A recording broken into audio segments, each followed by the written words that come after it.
ወገኖቼ ሆይ ዛሬ ደግሞ የምመሰክርላችሁና የማካፍላችሁ ህይወት ለወጣቶች በተለይም የእጮኝነት ህይወትን ጀምራችሁ ያላችሁ የእግዚአብሔርን ፍቃድ አውቃችሁ እርግጠኛ ሆናችሁም ሆነ ገና የእግዚአብሔርን ፍቃድ ለመለየት በመንገድ ላይ ላላችሁ እየጸለያችሁ ላላችሁ ወንድሞችና እህቶቼ የሚጠቅማችሁ የሚያስተምራችሁ ነገር ይሆናል ብዬ ያመንኩበትን ከህይወት ገጠመኝ ያገኘሁትን ነገር ነው።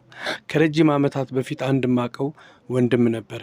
ያ ወንድም ቀድሞ ከቤተሰቡ ጌታን ያገኘ ለቤተሰቡ ለእናቱ ለእህቶቹና ለወንድሞቹ ወደ ጌታ መምጣት ምክንያት የሆነ በጣም ጠንካራ የክርስትና እምነት የክርስትና ህይወት ያለው በስራም በጣም ጠንካራ ያገኘውን ስራ በመስራት የሚተጋ የሚታትር ወንድም ነበር። ታዲያ ይህ ወንድም በአንድ ወቅት አብረን ስለምንጸልይ ብዙ አብረን ስለምናሳልፍ ብዙ ነገሮችንም የሚያጋጥመውንም ነገር ስለምንካፈል አብረን ትዳር ሊይዝ እንዳሰበ እጮኛ ሊያጭ እንዳሰበ ሐሳብ አካፈለኝ። ይህንን ሐሳብ ሲነግረኝ እዛ እሱ የሚያመልክበት ቸርች እሱ የሚካፈልበት ቤተክርስቲያን ውስጥ ያለች አንዲት እህት ወደ ልቤ መጣች። ግን ልነግረው አልፈለግኩም። ምክንያቱም አንደኛ የእግዚአብሔር ፍቃድ መሆኑን እርግጠኛ አይደለሁም። እኔ መግፋት የለብኝም። እስቲ ይሄ ነገር ከእርሱ ይምጣ ብዬው በቃ እኔም እጸልይልሃለሁ አንተም ጸልይ፣ ደግሞ አንድ ቀን ጌታ ቢፈቅድ አብረን እንጸልያለን ብለን ተለያየን። ከዛ በኋላ በሚቀጥለው ቀን ስንገናኝ አዲስ ነገር ምን አለ ስለው እጮኛ እኮ አጭቻለሁ፣ በልቤ የሆነች ልጅ አለች አናግሬያታለሁኝ አለኝ።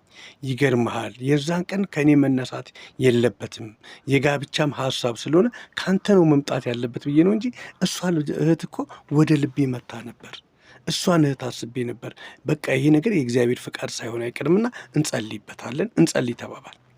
ከዛ የሚገርማችሁ ነገር እናትየው የልጅቱ እናት በአንድ ቤተ ክርስቲያን ውስጥ የሚያገለግሉ ነጮች ሚሽነሪዎች ነበሩና ለእነሱ ነው ምግብ የምታበስለው ስራዋ እና ጥሩ ገንዘብ ይከፍሏታል።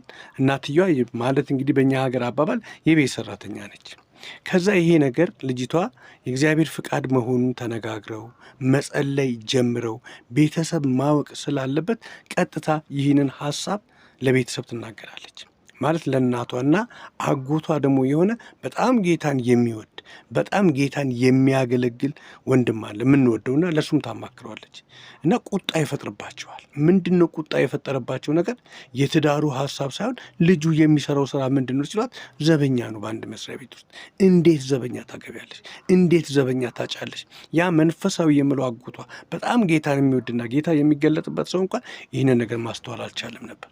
ከዛ በኋላ መጣች። እኔ የእግዚአብሔር ፍቃድ ነው ብዬ እየጸለይኩ ነበር፣ እሺም ብዬ ነበረ። ግን እናቴ እንዴት እንደዚህ ቃሉንም ነገሮችን እንኳን